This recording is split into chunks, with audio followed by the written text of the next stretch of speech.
Think before you tweet. 140 characters is all it takes to make headlines.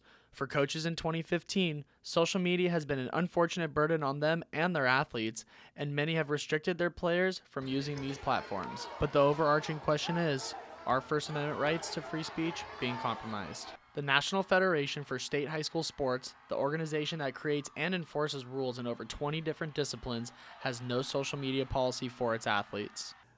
Well, every season we have what we call a 3R meeting.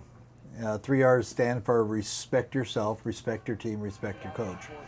And we talk about, with the athletes, things that have to do with social media, the proper use of social media, the improper use of social media, the ramifications if it's used improperly, bullying, cyberbullying, hazing, and anything that could possibly get them in trouble as far as being an athlete. Granada Hill's policy does not run afoul of federal free speech rights, but in contrast, in June of 2014, Marissa Harper sued the Scappoose, Oregon School District for violating her First Amendment rights.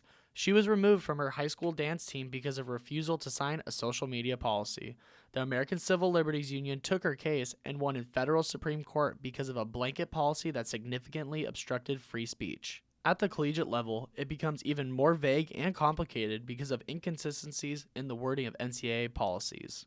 According to Ryan Hall of the NCAA Legislative Council, quote, "It's a campus policy, and regardless of what the NCAA rules say, if you attend a campus, you've got to follow their rules first." However, this appears to be a contradiction as the NCAA 4 years ago did suspend an athlete, Lehigh University's Ryan Spadola, for retweeting an allegedly inappropriate racial slur.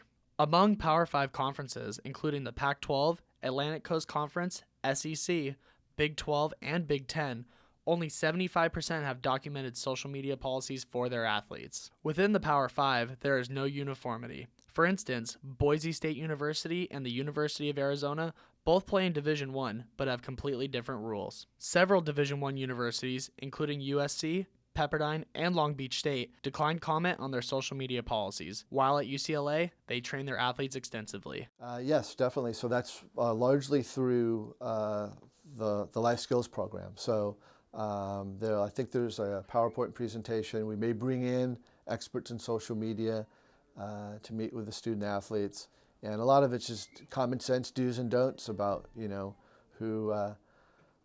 who's out there on social media and what the pitfalls are. So they get training on that. The U.S. Supreme Court has stated there's a difference between students participating in a school-sponsored activity versus those who are not participating in school-sponsored activity and may be on campus and expressing their viewpoints.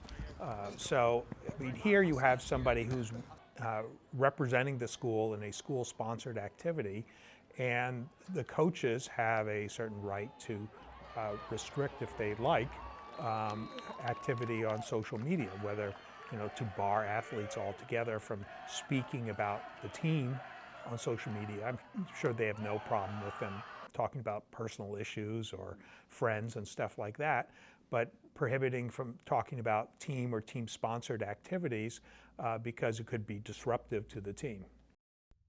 Even though social media has been around for the past 12 years, there is still no better handle on how to balance a student athlete's right to free speech against an institution's somewhat arbitrary disciplinary guidelines. We can only hope moving forward an institution like the NCAA can develop a social media policy that protects their image as well as not overbearing on the First Amendment rights of student athletes across the country. For Cronkite News, Brett Holzhauer reporting.